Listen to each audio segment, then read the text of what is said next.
মোহতারাম হাজিরিন, আমি আপনাদের সামনে সূরা বনী ইসরাঈলের একটি আয়াতে কারিমা তেলাওয়াত করেছি। এই আয়াতে কারিমা বলার আগে দিয়ে আমি আপনাদেরকে একটি বিষয় বুঝাইতে চাই। সে বিষয়টা হচ্ছে মহাব্বত, ভালোবাসা। আল্লাহ রব্বুল আলামিন দুনিয়াতে মহাব্বত দিয়েছেন প্রতিটি মানুষের অন্তরে অন্তরে, প্রতিটি জীবের অন্তরে অন্তরে। তো এই মহাব্বতটা যে আমাদের মাঝে রয়েছে, এটা কত পার্সেন্ট মহাব্বত? আল্লাহ রব্বুল আলামিন সর্বপ্রথম মহাব্বত, ভালোবাসা, এই ভালোবাসাকে সৃষ্টি করলেন 100%। ভালোবাসা সৃষ্টি করার পর এই ভালোবাসাটাকে ভাগ করলেন 100 ভাগে। এই 100 ভাগের ভালোবাসার মধ্যে 99 ভাগ ভালোবাসা আল্লাহ নিজের কাছে রাখলেন। এরপরে যে 1% ভালোবাসা থাকলো, এই 1% ভালোবাসাকে আবার আল্লাহ তাআলা ভাগ করলেন 100 ভাগ। এই 100 ভাগ ভাগ করে তার 99% ভাগ ভালোবাসা এটা দিলেন জনাবে মুহাম্মদুর রাসূলুল্লাহ সাল্লাল্লাহু আলাইহি ওয়াসাল্লাম। এই জন্য আমাদের রব হলেন রব্বুল আলামিন, আর আমাদের নবী হলেন রাহমাতুল লিল আলামিন, রহমত, দয়ার নবী। কারণ মহাব্বত আর ভালোবাসা এটা নবীকে বেশি দিয়েছেন। আর বাকি যেই 100%-এর 1 ভাগের 100%-এর 1 ভাগ, এই 1 ভাগ যেই ভালোবাসা, এই ভালোবাসাটা আল্লাহ গোটা সৃষ্টিকুলকে দিয়ে দিছে। তাহলে আল্লাহ রব্বুল আলামিন ভালোবাসা তৈরি করার পর কয় ভাগ করছেন? 100 ভাগ। এরপরে 99 ভাগ নিজের জন্য রাখছেন। 1 ভাগকে আবার কয় ভাগ করছেন? 100 ভাগ। এরপরে 99 ভাগ নিজের নবীকে দিছেন মুহাম্মদ রাসূলুল্লাহ সাল্লাল্লাহু আলাইহি ওয়াসাল্লামকে। এরপরে যেই 1 ভাগ রয়েছে, এই 1 ভাগটা কি করছেন? পুরা সৃষ্টিকুলের মাঝে দিয়ে দিছেন ভাগ করে। এখন বলেন, ওই 1 ভাগের কতটুক পরিমাণ ভাগ আপনার অন্তরের মধ্যে আছে? এই মহাব্বত আর এই ভালোবাসা পাওয়ার পরেও আমরা দেখি এই সামান্য 100 ভাগের 99 ভাগের 1 ভাগের 100 ভাগের 1 ভাগ, এটাও আবার কত কোটি কোটি ভাগ হয়ে গেছে। এই ভাগ পরিমাণ ভালোবাসা নিয়ে আমরা জানি বিষাক্ত প্রাণী সাপ, এই সাপও তার বাচ্চাকে ভালোবাসে। কত পার্সেন্ট ভালোবাসা নিয়ে? সামান্য ছিটাফিটা নিয়ে। আমরা জানি এই মহাব্বত আর এই ভালোবাসা নিয়ে হিংস্র প্রাণী বাঘ, সেও তার সন্তানকে ভালোবাসে। এই 1 ভাগের সামান্য ছিটাফাটা এই মহাব্বত আর ভালোবাসা নিয়ে আমরা জানি একজন মানুষ নিজের মানুষত্ব বোধের খাতিরে আর একজনকে ভালোবাসে। তো এত দীর্ঘ আলোচনা করার সময় নাই। আমি যেটা বলতে চাই সেটা হচ্ছে, এই মহাব্বত আর ভালোবাসা নিয়েই একজন প্রেমিক তার প্রেমিকাকে ভালোবাসে, প্রেমিকা তার প্রেমিককে ভালোবাসে। তবে তাদের ভালোবাসাটা ধোঁকা। কিছুদিন পরে দেখা যায় এই প্রেমিকের যেই ভালোবাসা, এর ভালোবাসা যদি নিরেট থাকে, খাঁটি থাকে, আর প্রেমিকার ভালোবাসা যদি খাঁটি না থাকে, তাহলে প্রেমিকা ওই প্রেমিককে ধোঁকা দিয়ে যায়। আর এই প্রেমিকটা সামান্য ওই প্রেমিকাকে ভালোবাসার যেই 1 ভাগের সামান্য ছিটা পেয়েছে, এই ছিটার কারণে সে তার মহাব্বতে, তার ভালোবাসায় বিষ খায় অথবা গলার মধ্যে ফাঁসি দেয়, এই ভালোবাসার কারণে। অথচ এই ভালোবাসা ধোঁকার ভালোবাসা। তো সামান্য এই ভালোবাসা, সামান্য এই 1 ভাগের 0.5% ভালোবাসা থাকার কারণে এই অবস্থা। অথচ দুনিয়ার মধ্যে আল্লাহ এবং আল্লাহর রসুলের পরে আমাদেরকে ভালোবাসেন আমাদের পিতামাতা। আমাদেরকে কে ভালোবাসেন? পিতামাতা। আল্লাহ এবং আল্লাহর রসুল কেন বললাম? কারণ আল্লাহর কাছে আছে কত ভাগ? 99 ভাগ। রসুলের কাছে আছে কত ভাগ? ওই 99 ভাগের 1 ভাগের 99 ভাগ। আর আমাদের কাছে আছে কত ভাগ? সামান্য 1 ভাগের ছিটাফাটা, সামান্য কিছু। তো এই মহাব্বত যে ভালোবাসা, আমাদের পিতামাতা আমাদেরকে ভালোবাসতেছেন, তাদের ভালোবাসাটা কেমন? তো এটা যেহেতু ভালোবাসা আর মহাব্বতের খেলা, এই জন্যই আল্লাহ তাআলা এই কোরআনের মধ্যে এই আয়াতটা নাজিল করে বলতেছেন, ও আমার বান্দারা শোনো, ওয়াবিল ওয়ালিদাইনি ইহসানা, তোমরা তোমাদের পিতামাতাদের সাথে ভালো আচরণ করিও। আল্লাহ কি বলতেছেন? পিতামাতাদের সাথে ভালো আচরণ করিও। কেন? কারণ তোমাদের পিতামাতা তোমাদেরকে ভালোবাসে, এই জন্য তোমরা তার সাথে ভালো ব্যবহার করিও। দুনিয়াতে অন্য কারো কথা এইখানে বলেছে আল্লাহ? না, পিতামাতার কথা বলেছেন। এই জন্য পিতামাতার সাথে ভালো ব্যবহার করা এটা আল্লাহ তাআলার একটা বিধান, আল্লাহ তাআলার একটা কি বিধান। আর আল্লাহর আদেশ অমান্য করা এটা কি? কুফরি। আল্লাহর আদেশ অমান্য করা কি? কুফরি। তো আল্লাহ তাআলা আমাদেরকে আদেশ করতেছেন, ওয়াবিল ওয়ালিদাইনি ইহসানা, তোমরা তোমাদের পিতামাতাদের সাথে ভালো ব্যবহার করো। এর পরের অংশে আল্লাহ তাআলা বলতেছে, শোনো, তোমরা যদি তাদের সাথে কোনো সময় কোনো ধরনের কথা বলো, তাহলে তোমরা কথাটা নরম ভাষায় বলো। তোমরা তাদের সাথে এমন আচরণ করিও না যে আচরণের দ্বারা তারা নিজের কণ্ঠ থেকে উফ শব্দ বাহির করে, উফ শব্দ বাহির করে, কলিজা ফেটে যায় এমন শব্দ বাহির করে। এই শব্দ পর্যন্ত যেন তোমাদের পিতামাতা তোমাদের আচরণের কারণে বাহির না করে। আল্লাহ তাআলা এত মহাব্বত আর এত ভালোবাসা আর এত গুরুত্বের সাথে পিতামাতার খেদমত করার কথা কেন বললেন? কারণ আল্লাহর কাছেও ভালোবাসার সম্পর্ক, রসুলের কাছেও ভালোবাসার সম্পর্ক, আমার পিতামাতার সাথেও আমার ভালোবাসার সম্পর্ক। এই জন্য আল্লাহ বলতেছে পিতামাতার সাথে ভালো ব্যবহার করো। আল্লাহ তাআলার রসুল আমাদেরকে জানায় দিয়ে বলতেছেন, এই দুনিয়ার আমার উম্মতেরা শুনে রাখো, যদি তোমরা পিতামাতার কাছ থেকে দোয়া নিতে পারো, পিতামাতার খেদমত করতে পারো, আর ওই পিতামাতা যদি তুমি সন্তানের জন্য দোয়া করে, শুনে রাখো ওই পিতামাতা সন্তানের জন্য দোয়া করার সাথে সাথে আল্লাহ রব্বুল আলামিনের সাথ আসমান ভেদ করে সরাসরি আরশে আজিমের মধ্যে পৌঁছে যায়। কোনো পর্দা থাকে না, কোনো পর্দা থাকে না, সরাসরি আল্লাহর কাছে পৌঁছে যায়।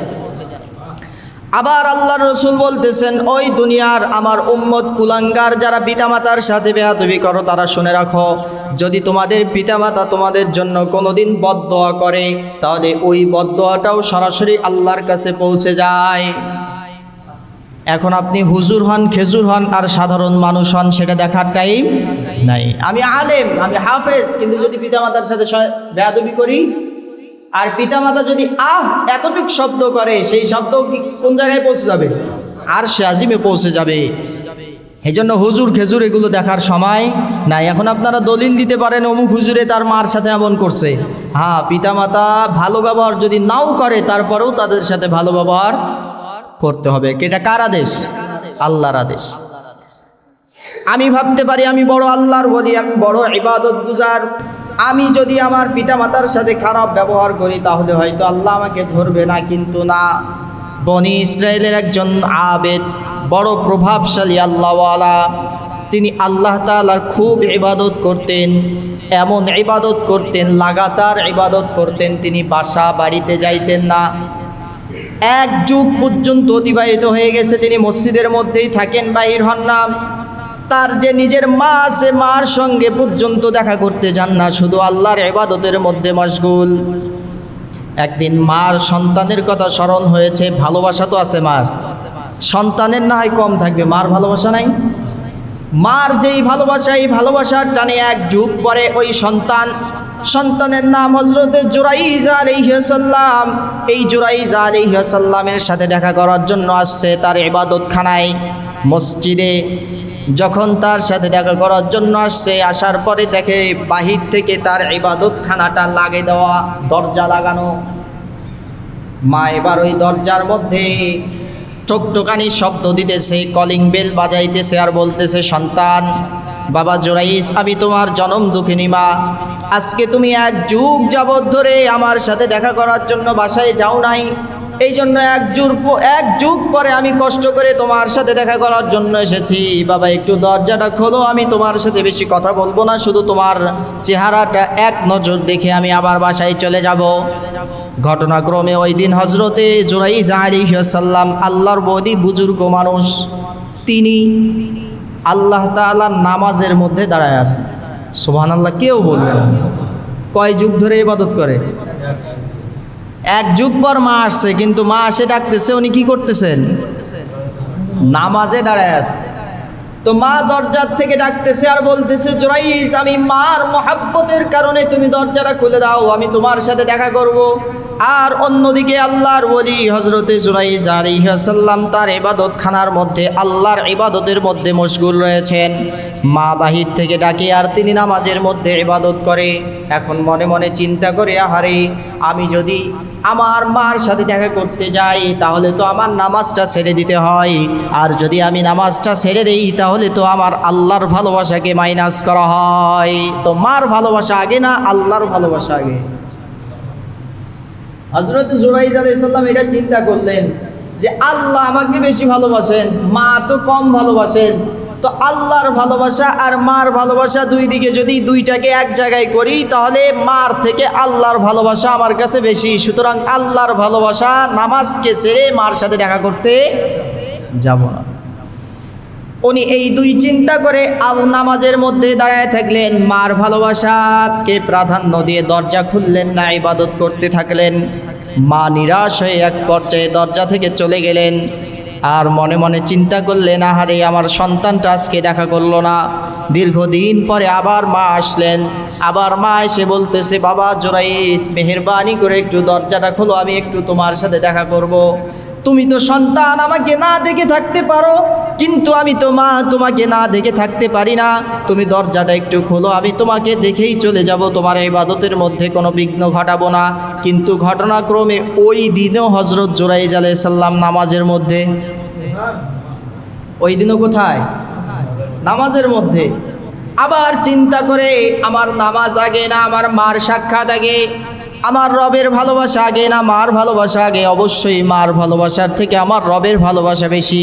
সুতরাং আমি আমার মার ভালোবাসাকে প্রাধান্য দিব না, আমার রবের ভালোবাসাকেই প্রাধান্য দিব। এই জন্য ওই দিন হযরতে জুরাইজ আলাইহিস সালাম দরজা খুললেন না, মার সাথে সাক্ষাৎ করলেন না। ওই সময় মা তার দিলের মধ্যে ব্যথা নিয়ে হযরত জুরাইজ আলাইহিস সালামকে লক্ষ্য করে বললেন, এই সন্তান, তুমি বড় ইবাদত গুজার হয়ে গিয়েছো, আল্লাহর ইবাদত করতেছো। শোনো, তুমি আল্লাহর ইবাদত করতেছো ঠিক আছে, কিন্তু একটু দরজাটা খুলে এই জনম দুঃখিনী মার চেহারাটা দেখলি না? যা শয়তান বেশ্যা নারীর মুখ দেখিস। কি বলছে বলেন? কথা কি বুঝতেছেন না? আপনারা খালি সুর শুনে মজা নিচ্ছেন না, এই জন্য আজকে কথা নাই। অন্যদিন তো চুপ করে থাকেন না। কি বলছে বলেন? মার মুখ দেখলি না, কার মুখ দেখিস? বেশ্যা নারীর মুখ দেখিস। যখন এই কথা বলছে, আল্লাহ রসুলের তো হাদিস, যদি মা বাবা কোনো দোয়া করে সেটা কই চলে যায়? কোনো ধরনের পর্দা ছাড়াই আর সে আজিমে চলে যায়। আর যদি মা বাবা কোনো বদদোয়া করে সেটাও কোনো কি করে? বাধা বিপত্তি ছাড়াই আর সে আজিমে চলে যায়। আল্লাহর কাছে এই মার এই বদদোয়াটা সামান্য একটা বদদোয়া, এটাও আল্লাহর কাছে কবুল হয়ে গেছে। কিছুদিন পরে ওই এলাকার একজন পতিতা মহিলা, তার গর্ভের সন্তান প্রসব হয়েছে। মানুষেরা গিয়ে ওই পতিতা মহিলাকে জিজ্ঞাসা করে, এটা সন্তান কার? এই সন্তানের পিতাকে। এবার ওই পতিতা মহিলা বলতেছে, নিজের পিঠ বাঁচাইতে হবে। নিজের পিঠ বাঁচানোর জন্য এবার দোষ দিয়েছে হুজুরের। বলে, ওই যে খানকার মধ্যে যেই হুজুর থাকে, পুরাতন মসজিদের মধ্যে যেই হুজুর থাকে, এই হুজুরকে আপনারা ভালো ভালো খাবার দেন, এই হুজুরকে আপনারা নিয়মিত খাওয়ান, কিন্তু এই হুজুর আসলে ভালো হুজুর না, একটা ভণ্ড হুজুর। সে আমার সাথে এই অকাম করে আমার এই সন্তান প্রসব করাইছে, তাকে গিয়ে ধরেন। আগে থেকেই তো কিছু মানুষ হুজুর বিরোধী আছে না? হুজুর বিরোধী কিছু আছে না? এরা কি করে, সব সময় খালি মহব্বত ঠিক রাখে, কিন্তু এরপরও খালি ধান্দায় খুঁজে বেড়ায়, এই হুজুর এত বক্তব্য দেয়, কোন সময় আর একটা কোন দোষ পাওয়া যায়, পাওয়া গেলেই খবর খারাপ। তো যারা হুজুর বিরোধী এরা তো একটা চান্স পাইছে, যারা হুজুরকে মহব্বত করে তাদেরকে উস্কায় দিছে। আর উস্কে যাওয়ারই কথা, এটা কি কম কথা? হ্যাঁ, এটা কি কোনো ছোটোখাটো কথা না বড় ধরনের কথা? তো যারা হুজুর বিরোধী তারা তো আগে থেকেই খেপা আছে হুজুরের উপর, আর যারা হুজুরের পক্ষপাতিত্ব করে তারাও এই বড় ধরনের ঘটনা হওয়ার কারণে হুজুর বিরোধী হয়ে গেছে। এবার সবাই মিলে হজরতে জুরাইজ আলাইহিস সালামের ইবাদতখানাটা পাথর নিক্ষেপ করে করে ওই ইবাদতখানাটাকে ধ্বংস করে দিছে। এবার হজরতে জুরাইজ আলাইহিস সালামের গার মধ্যে আঘাত করবে, তখন জুরাইজ আলাইহিস সালাম তাদেরকে লক্ষ্য করে বলতেছেন, এই গ্রামবাসী, এই এলাকাবাসী, তোমরা আমাকে কেন মারতেছো? তখন তারা বলে, হুজুর আপনি নাকি এই কাজ করছেন। এই মহিলা বলতেছে, আপনি এর সাথে জেনা করছেন আর জেনার সন্তান হয়েছে। হজরতে জুরাইজ আলাইহিস সালাম বলতেছেন যে বিশ্বাস করো আমি এই কাজ করি নাই। তিনি ধ্যানে মগ্ন হয়ে আল্লাহর কাছে সাহায্য চেয়ে তিনি গ্রামবাসীকে বললেন যে এই সন্তানটা প্রসব করেছে, সন্তানের বয়স কত? বয়স তো বেশি না, সে তো এখন কথা বলতে পারে না। হজরতে জুরাইজ আলাইহিস সালাম আল্লাহর ওলি, তিনি বললেন ওই সন্তানটাকে আমার কাছে নিয়ে আসো। সন্তানকে হজরত জুরাইজ আলাইহিস সালামের কাছে নিয়ে আসা হলো। তিনি বললেন, তোমার বাবার নাম কি? সুবহানাল্লাহ বললেন না? 2 দিনের সন্তান কথা বলে? কথা বলে? হযরত জুরাইজ আলাইহিস সালাম সন্তানকে লক্ষ্য করে বলতেছে, তোমার বাবার নাম কি? এবার সন্তান, ওই যারো সন্তান বলতেছে, আমার বাবা হচ্ছে অমুক রাখাল, আমার মা ওই রাখালের সাথে অকর্ম করে আপনার দোষ দিয়েছে। সুবহানাল্লাহ বললেন না? এই কোনো শিশুকে আপনারা কথা বলতে শুনছেন? শুনছেন আপনারা কথা বলতে? কিন্তু এই জায়গায় কথা বললো কেন? কারণ এই জায়গায় আল্লাহ যাকে ভালোবাসে, যেই ওলিকে, সেই ওলির যেই ইজ্জতের উপর আঘাত এনেছে। আল্লাহর ওলির ইজ্জতের উপর আঘাত এনেছে। এই ইজ্জতের অনেক দাম আল্লাহর কাছে। এই জন্য মানুষের ইজ্জত আপনারা সিনেমিনি খেলবেন না কোনো সময়। মানুষের ইজ্জত নেই, একটা করছে আপনি 2-1টা বাড়াইয়া তার নামে আরও কিছু লাগাইয়া দিলেন। এই ইজ্জতের খাতিরে কিন্তু আল্লাহ ছাড় দেন না। নিয়মের পরিবর্তন ঘটান। ছোটকালে সন্তানেরা কথা বলে না, কিন্তু আল্লাহ নিয়মের পরিবর্তন ঘটে শিশুর দ্বারাও কথা বলাই নিষেধ। এই শিশু শুধু কথা বলে নাই, শুধু ইজ্জতের হেফাজতের জন্য আরও 3 জন শিশু কথা বলেছে। সুবহানাল্লাহ বললেন না?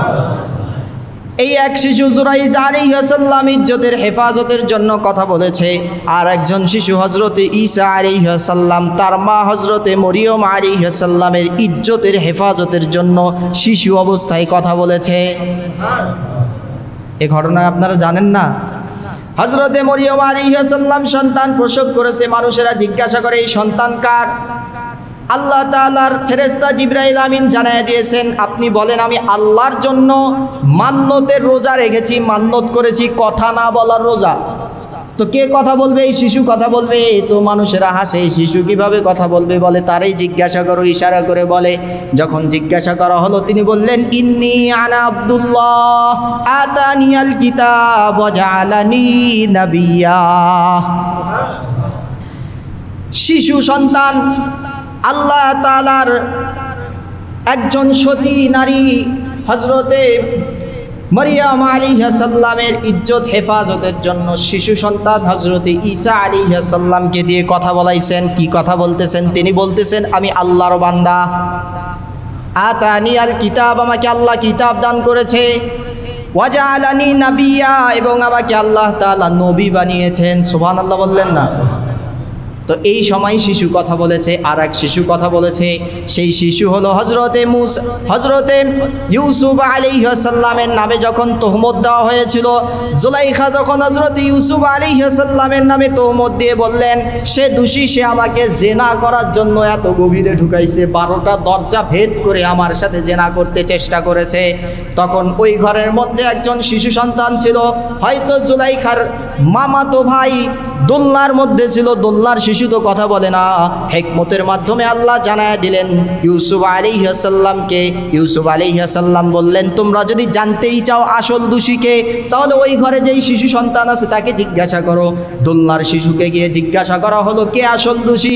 দোলনার শিশু বলতেছে, যার সামনের কাপড় ছিঁড়া সে দোষী, আর যার পিছনের কাপড় ছিঁড়া সে দোষী নয়। এই সময় শিশু কথা বলছে। আর একজন শিশু কথা বলেছে, সূরা বুরুজের মধ্যে আছে, এক এলাকার একজন অগ্নি পূজক বাদশা সমস্ত মানুষকে আল্লাহর ইবাদত করার কারণে তাদেরকে একটা গর্তের মধ্যে আগুন জ্বালাইয়া সেই আগুনের মধ্যে নিক্ষেপ করে। অনেক লম্বা ঘটনা, এটা অন্য কোনো দিন বলবো ইনশাআল্লাহ। তো ওই আগুনের মধ্যে যখন নিক্ষেপ করতেছে, সকলকে একে একে নিক্ষেপ করছে। ওই সময় একজন মা তার কোলের মধ্যে সন্তান নিয়ে আসে। এই মা ভয় খাচ্ছে, একটু করে মায়া লাগতেছে, হায় আমি তো আগুনের মধ্যে আল্লাহর মহাব্বতে ঝাঁপ মারবো, কিন্তু আমার সন্তানটার কি হবে, সন্তানকে তো আমি আগুনের মধ্যে ফেলতে পারবো না। এই কথা চিন্তা করে কান্না করতেছে। মার ভালোবাসা অন্য ভালোবাসা, কিন্তু ওই সময় এই শিশুর জবান খুলে গিয়েছে। সে বলতেছে, আম্মা আপনি যা দেখতে পাচ্ছেন না আমি কিন্তু তা দেখতে পাচ্ছি। আমার আগে যত মানুষ এই আগুনের গর্তের মধ্যে ঝাঁপ দিয়েছে, আল্লাহ সব কটাকে জান্নাতের মধ্যে পৌঁছায়া দিয়েছে।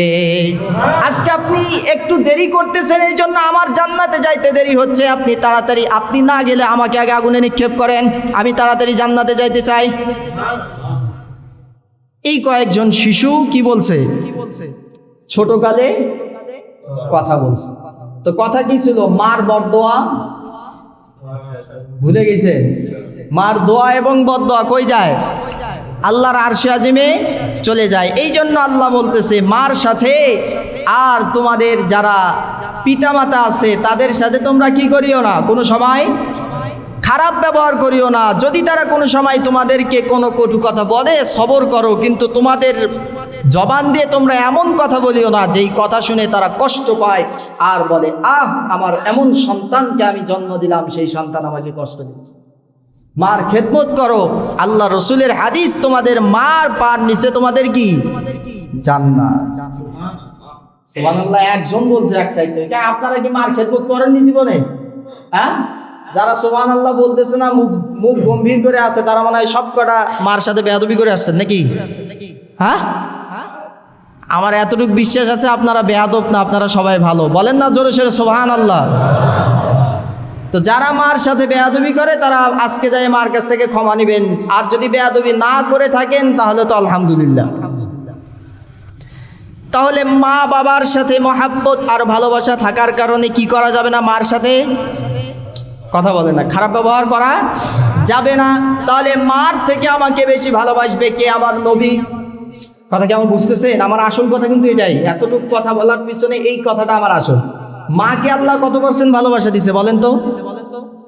ও এখন তো পিছনের গুলো কথা বলতে পারবেন না, কারণ আপনারা তো শোনেন নাই, আসলেন তো এখন। মাকে আল্লাহ ভালোবাসা দিছে। আল্লাহ ভালোবাসা বানাইছে 100%, 99% নিজের কাছে রাখছে, 1% আলাদা করছে, 1% আলাদা করে আবার 100% করছে। 100 ভাগ করে 99% নবীকে দিছে, এরপরে আর 1% রয়ে গেছে। ওই 1% গোটা সৃষ্টিকুলকে দিয়েছে, তার মধ্যে বেশিরভাগ দিয়েছে মাকে। তাহলে বোঝা গেল 100%-এর 1 ভাগের কিছু সিটা পাইছে মা। সেই মা ভালোবাসার কারণে মা বাবার সাথে খারাপ ব্যবহার করা যাবে না। তাহলে 99% ভালোবাসা আমার নবীর কাছে আছে, সেই নবী আমাদেরকে 99% বেশি ভালোবাসেন। এই জন্যই তো নবী আমার জন্ম হওয়ার 1400 বছর আগে আমার নাম ধরে দোয়া করে গেছে, আল্লাহ জাকি হাবিবের গুনাহগুলো আপনি মাফ করে দেন। সে জেনে গুনাহ করছে, এগুলোকে মাফ করে দেন। সে না জেনে গুনাহ করছে, এগুলোকে আপনি মাফ করে দেন। সে উপস্থিত গুনাহ করছে, সেগুলোকে আপনি মাফ করে দেন। সে আগামীতে যেগুলো গুনাহ করবে, সেগুলোকে আপনি মাফ করে দেন। এটা কে দোয়া করছে? নবী। আমাদের জন্মের আগে আমাদের নাম ধরে, আমার বাবার নাম ধরে দোয়া করে গেছে। তো নবী আমাদেরকে কম ভালোবাসে? হ্যাঁ। তো নবী যদি ভালোবাসে, মা ভালোবাসার কারণে মার সাথে খারাপ ব্যবহার করা যাবে না। যদি কেউ খারাপ ব্যবহার করে চুপ করে থাকা, কথা বলেন না কেন, যাবে? তাহলে নবী আমাদেরকে ভালোবাসেন, নবীর ভালোবাসা আমাদের দিলের মধ্যে আছে। নবীকেও আমাদের ভালোবাসতে হবে, নবীর সাথে খারাপ ব্যবহার করা যাবে না। যদি কেউ খারাপ ব্যবহার করে চুপ থাকা যাবে না। নবীর থেকে ভালোবাসে কে বেশি? আল্লাহ বেশি ভালোবাসেন। তাহলে আল্লাহর সাথে খারাপ ব্যবহার করা যাবে না, আল্লাহর আইন অমান্য করা। এখন কথা বলে না, কই হুজুর এখন তো কেবল হাত দিচ্ছে নাকি জায়গা মতো? হ্যাঁ, আল্লাহর আইন অমান্য করা। যদি কেউ আল্লাহর আইন অমান্য করে তার সাথে খারাপ ব্যবহার করা যাবে না নাকি? হ্যাঁ, আল্লাহর সম্মানের সাথে যদি কেউ বেয়াদবি করে তাহলে তার সাথে, যুবক ভাইয়েরা কথা কও না কে? যদি তোমার প্রেমিকার সাথে কেউ খারাপ ব্যবহার করে চুপ করে থাকো? হ্যাঁ, চুপ করে থাকেন? তাহলে আমাদের প্রেমিকা সব থেকে বড় প্রেমিক কে? আল্লাহ। এরপরে কে? নবী, এরপরে মা, তারপরে স্ত্রী যেগুলো আছে এগুলো থাক। আমি যেটা বুঝাইতে যাচ্ছি সেটা বোঝেন। তাহলে আল্লাহ আমাদের সব থেকে বড় প্রেমিক, বড় আশিক। তো আল্লাহর সামনে যদি কেউ বেয়াদবি করে চুপ করে থাকা যাবে? আপনার বউয়ের সাথে কেউ বেয়াদবি করলে চুপ করে থাকবেন আপনি? মাকে নিয়ে কেউ যদি গালিগালাজ করে চুপ করে থাকবেন? আপনার মার একটা জিনিস, আপনার মহাব্বতের জিনিস আপনার মার, সেই মহাব্বতের জিনিসকে যদি কেউ লাথি মারে আপনি চুপ করে থাকবেন? আপনার কলিজার মধ্যে আগুন ধরবে না? তো রসুলের একটা বাণী, হাদিসের কিতাবকে যদি কেউ লাথি মারে আপনারা চুপ করে থাকবেন? কলিজার মধ্যে আঘাত লাগবে না? আজকে বাংলাদেশের 90% মানুষ মুসলমান, যদি তারা নামাজ নাও পড়ে তাও নবীকে ভালোবাসে। নবীকে ভালোবাসে না? 90% মানুষ যদি নামাজ নাও পড়ে তাও তারা কোরআনকে ভালোবাসে। কোরআন কার কিতাব? কার কালাম? আল্লাহর কালাম। আর আমাদেরকে ভালোবাসেন কে বেশি? আল্লাহ বেশি ভালোবাসেন। তো আল্লাহর কালামের সাথে যদি কেউ বেয়াদবি করে চুপ করে থাকবেন? কথা বলেন, চুপ করে থাকবেন? এতদিন শুনছেন সুইডেনে কোরআনকে পুড়াইছে, এতদিন শুনছেন ইন্ডিয়াতে কোরআনের অবমাননা করছে, এর আগে শুনছেন ঢাকায় কোরআনের অবমাননা করছে। আপনারা নিজেদের থেকে জ্বলে পুড়ে সারকার হয়ে গেছেন, আর নাই? এখন শোনেন আপনার পাশের গ্রামে কোরআনকে অবমাননা করছে, এখন আপনারা কি করবেন সেটা দেখার বিষয়। কথা কি বোঝেননি? আল্লাহ আমাদেরকে ভালোবাসেন, কম না বেশি? তো আল্লাহ আমাদের মহাব্বতের পাত্র, সেই মহাব্বতের পাত্রকে যদি কেউ আঘাত করে, তার সামনে যদি কেউ বেয়াদবি করে, চুপ করে বসে থাকবেন না? মুসলমানদের কলিজার মধ্যে আঘাত লাগবে। কথা কি বোঝেন নাই? একটা মানুষ পাগল যদি হয়, সে কোনোদিন আলমারির থেকে কোরআন শরীফকে বাহির করে আনে, তার আগনার মধ্যে, যে আগনা আমরা বলেন না, নাকি বলেন উঠান, শুদ্ধ ভাষা উঠান, নাকি দাঁত ভাঙে যাবে নাকি?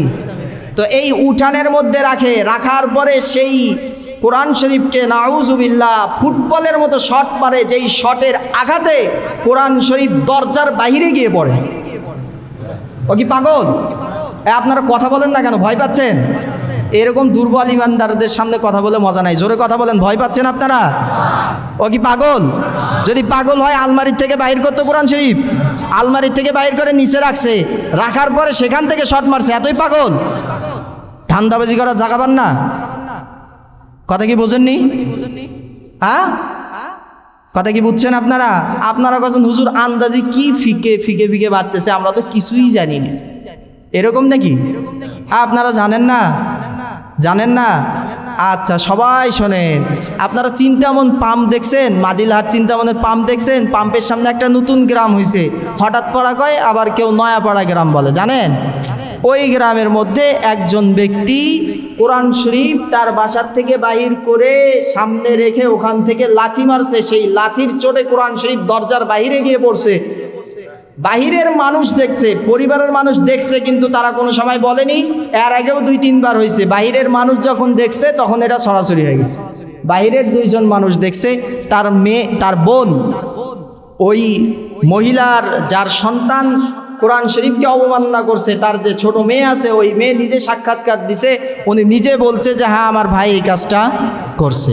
জিজ্ঞাসা করা হলো কেন করছে, তাকে বললে সে বলছে আমাকে আল্লাহ অনুমতি দিছে, এই জন্য আমি কোরআন শরীফকে গাছে দিচ্ছি। এটা কি ইমানে আঘাত লাগে না? যার ইমান যত বেশি তার আঘাত লাগবে তত। যে তার প্রেমিকাকে বেশি ভালোবাসে সে তার প্রেমিকার জন্য বেশি খ্যাপে। আর কি কেউ প্রেম করে না? সবাই কি বিষ খায়? কথা কি বোঝেন না? সবাই কি বিষ খায়? হ্যাঁ, সবাই তো বিষ খায় না। তাহলে যারা বিষ খায় তারাই বেশি ভালোবাসে নাকি? ও জাহান নামে আগে যাবে। ও এরা ফির হাসতেছে, কয় হুজুর তাহলে তো ঠিকই কথা, আমার পক্ষেই কথা নাকি? আপনাদের পক্ষে করছি আমি? ও জাহান নামে আগে যাবে। যে আগে বিষ খেয়েছে সে কি করবে? জাহান নামে আরো আগে যাবে। বিষ খেয়ে 7 দিন পরে পচাড়ি খেয়েছে, পচাড়ি খাওয়ার পরে গলা টলা সব পচে গেছে, আর এখন বাঁচতে পারে না। এখন পীর সাহেবের কাছে আসছে, যে পীর সাহেব আসছিল না এখানে, ওই পীর সাহেবের কাছে আসে বলতেছে হুজুর তওবা করার, আমি এখন আল্লাহর কাছে তওবা। ও তো মানে সার্টিফিকেট পেয়ে গেছে, ও 7 দিন পরে মারা যাবে, এখন আসে তওবা। জুতার বাড়ি কপালে যুবক। তাহলে যেই কথাটা বলতে যাচ্ছিলাম, এই যে কোরআনকে যে অবমাননা করলো, আপনারা বলেন সে কি পাগল? না। এই পাগল হয় কিনা এটা যাচাই করার জন্য আমরা সাধারণ মানুষ হিসাবে চেয়ারম্যানের কাছে বলছি। চেয়ারম্যান, আমাদের প্যালেন চেয়ারম্যান আব্দুল মান্নান সাহেব, উনি চৌকিদার পাঠাইছে, বলছে তাকে আমার কাছে পাঠায় দেন। উনি একটু টেকনিক খাটাইছেন যে আমার কাছে যদি পাঠায় দেয়, পাগল টাগল বলে সমাধা করে পাঠায় দেবো। এরা না শুনে মাতব্বরি করে রংপুর পাঠাইছে হুদায়। রংপুর পাঠাইছে সার্টিফিকেট নেওয়ার জন্যে। এর আগে মানুষেরা বলতেছে এর আগের সার্টিফিকেট দেখান, বলে সার্টিফিকেট নাই, এখন সার্টিফিকেট আনার জন্য গেছি। তো এর আগে পাগল ছিল না? কেন এর আগেও পাগল ছিল। তো এর আগেও যদি পাগলদেরকে অবশ্যই প্রতিবাদ করতে হবে। পারবো তো ইনশাল্লাহ, নিজ নিজ জায়গা থেকে প্রতিবাদ করব। হ্যাঁ, এটাও আর একটা লক্ষ্যের বিষয়। আমরা ইতিপূর্বে যখনই কেউ কোরআনকে অবমাননা করছে, ইতিপূর্বে আমরা অনেক দেখেছি, যখনই কেউ রসুলকে নিয়ে অবমাননা করেছে, যখনই কেউ আল্লাহ এবং আল্লাহ রসুলের শানে বেয়াদবি করেছে, তখনই বাংলাদেশের মানুষেরা হুচুং বাচুং দিয়ে বাংলাদেশের মানুষেরা সাধারণ মানুষকে বুঝাইছে যে এরা পাগল ছিল, মাথার সমস্যা, এই জন্য সে এই কাজটা করছে। কথা কি বোঝেন নাই? এই ঘটনা আগে আপনারা শোনেন নাই? তো আমাদের যুক্তি হচ্ছে, সে যদি পাগল হয়ে থাকে তার বাবার মাথায় গিয়ে লাথি মারে না কেন? সে যদি পাগল হয়ে থাকে, পৃথিবীতে কি আর কোনো গ্রন্থ নাই? আল কোরআনের উপরেই কেন লাথি মারে? সে যদি পাগল হয়ে থাকে, শুধু রসুলকে নিয়ে অবমাননা করে কেন? আর দুনিয়াতে মানুষ নাই? কথা কি বুঝেন নাই? কথা কি বুঝছেন? আরও তো মানুষ আছে, আরও তো জীবজন্তু আছে, আরও তো জিনিসপাতি আছে, সেগুলো ভাঙচুর করে না, সেগুলোতে লাথি মারে না, আর কোরআন শরীফকেই লাথি মারে। ও কেমন পাগল, ওর একটু পাগলামও আমরা দেখাইতে চাই ইনশাআল্লাহ। তাকে যদি সামনে পান, আমাদের বক্তব্য হচ্ছে আইনের কাজ আইন করবে, তবে আইনের কাজ করার আগে আমাদের যতটুক দায়িত্ব আছে আমরা ততটুক দায়িত্ব করব ইনশাআল্লাহ। কেউ নবীকে গালি দিলে বলে কি বাক স্বাধীনতা, কি বলে? কেউ নবীকে গালি দিলে বলে তার বাক স্বাধীনতা, যা ইচ্ছা তাই বলতেই পারে। কেউ কোরআনকে লাথি মারলে এখন বলবেন আপনারা তার পায়ের স্বাধীনতা। হ্যাঁ, তা আমাদের মধ্য থেকে যাদের ইমান বেশি, একটু পাকা, তারা যদি এখন ছুরি নিয়ে যায় আর কল্লাটা উড়ায় দেয়, দিয়ে বলে এটা আমার হাতের স্বাধীনতা, তখন আপনারা কি করবেন? সব জায়গায় ধোঁকাবাজি, সব জায়গায় ধোঁকাবাজি চলে না। এটা আমাদের ইমানের উপর আঘাত করছে। সে কোরআনের উপর লাথি মেরে আমাদের বুকে লাথি মারে নাই, বুকের মধ্যে আগুন জ্বালায় দিছে। অবশ্যই আমরা এর প্রতিবাদ এবং সূক্ষ্ম তদন্ত চাই। সে যদি পাগল হয়ে থাকে আমাদের কোনো আপত্তি নেই। পাগল হয়ে থাকলে কোনো আপত্তি আছে? পাগলের নামাজ নাই, পাগলের রোজা নাই, কিচ্ছু নাই। সে পাগল হয়ে থাকলে আমাদের কোনো আপত্তি নাই। কিন্তু যদি পাগল না হয়ে থাকে আমরা এর বিচার চাই। পারবেন তো ইনশাআল্লাহ? তো আগামীতে যে কোনো ধরনের সিদ্ধান্ত আসুক, আমাদের এলাকার, আমাদের অঞ্চলের যে কোনো ধরনের ওলামা একরাম আপনাদেরকে ডাক দেখ। বিশেষ করে যুবক ভাইদের দৃষ্টি আকর্ষণ করছি, আপনারা এই ডাকে সাড়া দিবেন তো ইনশাআল্লাহ? উপস্থিত থাকবেন তো ইনশাআল্লাহ? আল্লাহর কোরআন হেফাজতের জন্য আপনারা থাকবেন তো ইনশাআল্লাহ? কারা কারা থাকবেন দুই হাত তুলে আল্লাহর ঘরের মধ্যে আল্লাহকে দেখায়া দেন। আল্লাহ তাআলা আমাদের সকলকে কবুল করুন।